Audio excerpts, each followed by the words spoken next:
Assalamu alaikum. This is Sahiba Sobat. Today, me and my sister Mara Sobat, we are introducing our channel Medico and Law Studies. So, I am a medical student. I will upload medical related videos, and my sister Mara Sobat will upload law related videos. Hope you will find this channel useful. Guys, if you will find this channel useful, then please subscribe, like and share our videos. So, जैसा कि आप देख रहे हैं guys, start करते हैं human digestive system से। ये मेरा खुद का बनाया हुआ मॉडल है जिसपे मैं आपको ह्यूमन डाइजेस्टिव सिस्टम समझाऊंगी। सबसे पहले तो आपको पता होना चाहिए कि ह्यूमन डाइजेस्टिव सिस्टम में 5 प्रोसेसेस होते हैं, ठीक है। तो हम स्टार्ट से नंबर 1 से स्टार्ट करते हैं, जो कि हमारा इंजेशन का प्रोसेस होता है। इंजेशन का प्रोसेस क्या होता है? Entry of food into the mouth. Simple process है। सिंपली आप लोग कभी भी कुछ देखते हैं तो आपका दिल करता है कि उसे खाएं, तो उस प्रोसेस को हम बोलते हैं इंजेशन। आफ्टर दैट जो नंबर 2 पे है वो डाइजेशन है। डाइजेशन हमारे माउथ से स्टार्ट होती है और उसमें टीथ भी काम कर रहे होते हैं। जो हमारे लार्ज पार्टिकल्स हैं उन्हें स्मॉल पार्टिकल्स में ब्रेक डाउन कर देते हैं। और सेलिवा क्या प्रोवाइड करता है? एक वाटरी लिक्विड सा प्रोवाइड करता है। और हमारा टंग क्या करता है? जो हमारे स्मॉल पार्टिकल्स होते हैं, स्मॉल पार्टिकल ऑफ फूड है, उनको और सेलिवा को मिक्स करता है ताकि हमारा फूड सॉफ्ट बने। और उसके बाद सोलो होके कहाँ पे आ जाता है? दिस फूड पाइप में, ठीक है, जिसे हम ईसोफेगस कहते हैं।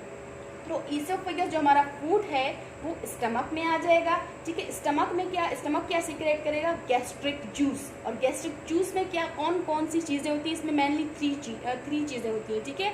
नंबर 1 है HCl। नंबर 2 जो है pepsin. Pepsin is an enzyme, okay. Pepsin के बाद जो हमारे पास है म्यूकस है। पेप्सिन का काम होता है प्रोटीन की ब्रेक डाउन करना, ठीक है। पेप्सिन जो है एसिडिक मीडियम में बहुत अच्छा काम करता है, वर्क करता है। तो HCl जो है एसिडिटी प्रोवाइड करता है पेप्सिन को। HCl का एक और भी काम है, जो हमारे माइक्रो ऑर्गेनिज्म हमारे स्टमक में आते हैं उन्हें किल करता है, लाइक बैक्टीरिया। और म्यूकस जो है एक म्यूकस सिक्रेशन लेयर प्रोवाइड करते हैं हमारे स्टमक को, ताकि HCl जो एसिडिटी है वो हमारे स्टमक को अफेक्ट ना करे। आफ्टर दैट यहाँ पे जो है हमारा फूड है 3 to 4 आवर्स रहता है, ताकि कंप्लीट इसमें मतलब अच्छे से इसमें डाइजेशन हो सके। आफ्टर दैट हमारा फूड आ जाएगा इस हाईली क्वाइल्ड स्मॉल इंटेस्टाइन में। ये जो है 6.5 मीटर लॉन्ग होता है और यहाँ पे जो है कंप्लीट डाइजेशन ऑफ फूड होती है। और लिवर और हमारा पेनक्रियाज इसके साथ जुड़े होते हैं। अब आप देखिए लिवर का काम क्या होता है? बाइल सीक्रेट करना। बाइल जो है अल्कलाइन इन नेचर होता है। बाइल का काम क्या होता है? इमल्सिफिकेशन ऑफ फैट कराना। इमल्सिफिकेशन ऑफ फैट करवाता है। और ये आप देख रहे हैं पेनक्रियाज। पेनक्रियाज जो है अपना पेनक्रियाटिक जूस सीक्रेट करेगा, किसमें? स्मॉल इंटेस्टाइन में। और पेनक्रियाटिक जूस में 3 टाइप्स ऑफ एंजाइम्स होते हैं। नंबर 1 हमारे पास कौन सा एंजाइम होगा? एनुलेस।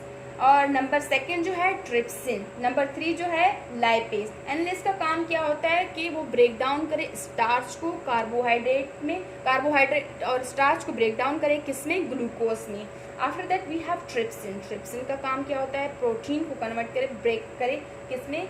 अमाइनो एसिड में। और लाइपेज जो है ब्रेक करेगा फैट्स को ग्लाइसिरोल में। तो कंप्लीट डाइजेशन यहाँ पे होती है। बट अब ये हमारा डाइजेशन तो हो गया। नंबर 3 जो हमारे पास प्रोसेस है वो कौन सा है? वो एब्जॉर्प्शन है। एब्जॉर्प्शन कैसे होगी? प्रोसेस कैसे होगा? हमारे जो ये हाईली क्वाइल्ड स्मॉल इंटेस्टाइन है, यहाँ पे मिलियंस ऑफ टीनी प्रोजेक्शन होते हैं, स्मॉल टीनी प्रोजेक्शंस होते हैं, जो कि कनेक्टेड होते हैं, जुड़े होते हैं हमारे ब्लड वेसल से, ठीक है, ब्लड वेसल से। तो यहाँ से ये हमारे जो मॉलिक्यूल्स हैं, जो भी चीज़ें हैं, हमारे फाइनल प्रोडक्ट बने हैं, वो यहाँ पे विल्ली के थ्रू एब्जॉर्ब होके कहाँ जाएंगे? हमारे सर्कुलेटरी और ब्लड में आ जाएंगे, ठीक है, सिस्टम में। तो वहाँ ये प्रोसेस हमारा एब्जॉर्प्शन तो हो गया। नंबर हमारे पास जो 4th है, नंबर 4 हमारे पास क्या है? एसिमिलेशन। एसिमिलेशन में जो हमारी चीज़ें आ गई ब्लड में, जैसे glucose, amino acid and glycerol, वो ब्लड के थ्रू बॉडी सेल्स में जाएंगे।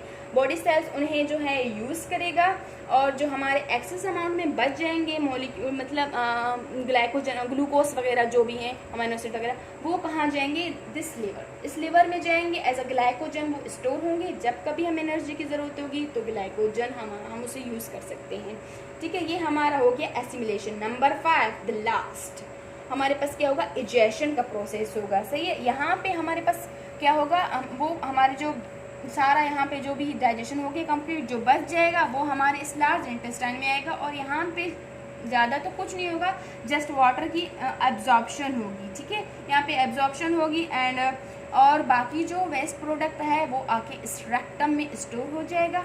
After that it will excrete out through anus. So guys, ये मेरा लेक्चर है. Hope you will like and thank you.